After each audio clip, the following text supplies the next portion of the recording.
These headphones have a subwoofer built in, and is this genius or madness or somewhere in between? Well, these are the HiFiMan Isvana closed back planar magnetic and dynamic driver headphones, and that makes them a hybrid. They're kind of interesting. It probably makes more sense if I pull off one of the earpads, which are uniquely for a HiFiMan Velcro.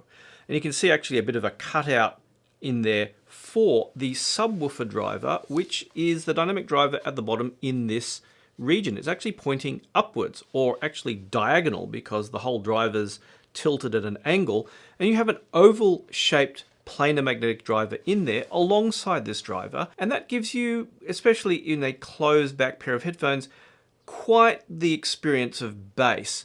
So to start with, well, why the heck would you do this in the first place? Well, generally, planar magnetic drivers, if you want to enclose them in, well, put them in a closed back headphone, you need some kind of porting system, because otherwise you lose a lot of mid bass. They tend to sound, well, very thin sounding, as we've experienced starting way back in 2013 when Odyssey first made the LCD XCs. And since then we've had things like the Dan Clark Audio Stealth, which sounded a little bit thin for some taste. So what if you want a bass-heavy planar magnetic headphone? Well, that's what the Isvanas are. They, well, yeah, through that subwoofer driver, they have a lot of bass. They are a little bit unique in that they have this aluminium cup and a regular HiFiMan headband, or at least the older style, since they now have a new style headband with a lot of their headphones. And aside from that, there's not much to go on other than that there's a crossover built in so that the planar magnetic driver covers the mids and highs, and the subwoofer driver covers the lows. And the result of all of that can be best shown in this graph I found on Squiglink. Now, it's by someone's name I'm not going to try and pronounce, but what I've done is, to illustrate what I'm hearing, I've compared it to the standard diffuse field target, which, yeah, this is kind of a rabbit hole, and I wouldn't advise looking at graphs to try and understand how headphones will sound. But in this case, if I flatten out the diffuse field target, the result is very close to what I hear. And here it is. And yeah, that's a lot of bass. It is pretty epic, and it does make music such as things like Diana and Carmien and Saint Germain, anything that was what I loosely call DJ music, that was recorded and mastered in a way that's relatively even sounding, quite epic in how it sounds, and it makes most regular music, well, quite bassy. Now, if you ignore everything above 10 kilohertz for a bit, because that's kind of confusing and a little bit of difficult to measure accurately, I want to also point out the other factor in these headphones, which is that big dip at 4 kilohertz.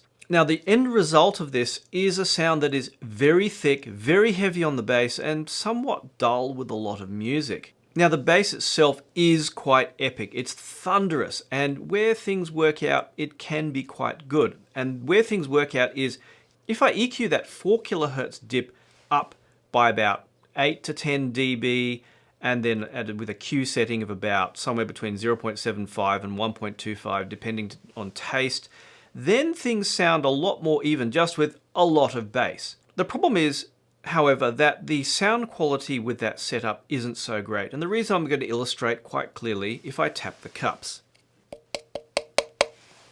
No damping. So the end result, even if you do EQ them, and it's quite easy to do if you have something like the Schiit Audio Jotunheim 3 in Mamiya, anything with a fork beard built in, where you can just throw in one of the EQ settings into a suitable peak, ends up with a kind of distorted mid-range that doesn't really sound high-end. And given that these are $2,800, that's HE1000 money, and there's nowhere near the refinement of the HE1000 in these. Which is kind of disappointing, because where the bass does work once you EQ out that dip, they can be a lot of fun. Now, if you do EQ out that dip, then apart from the lack of detail and maybe some distortion through the mid-range, then a lot of music ends up becoming very entertaining. And going back to other headphones which don't have as much bass, such as the HE1000s, things end up becoming rather boring. So these were apparently an experiment from HiFiMan to see if they could do it. And I think the idea of a hybrid headphone could really work. The thing is, the price of these is obviously, yeah, a bit high for something with a lot of distortion. So I reckon that if they had designed these with a well-damped chamber and a flatter, or rather more neutral mid-range, that huge bass ends up becoming really entertaining. Something I found in the somewhat similar Final DX3000s, which kept the mid-range while having a lot of bass. Now, if they could make a pair of headphones like these, under $1,000 with those corrections, I think they could have been really good. Maybe even if they've been wireless. As it is, the Isvanas are an interesting experiment. If you can find them at a significant discount, possibly, and don't mind EQing them, and maybe if you're even braver and want to pull them apart and try and add some damping in there, then these actually could have been a really good pair of headphones. But stock as they are, they sound really dull and thick, and it's only really the bass that is good out of them.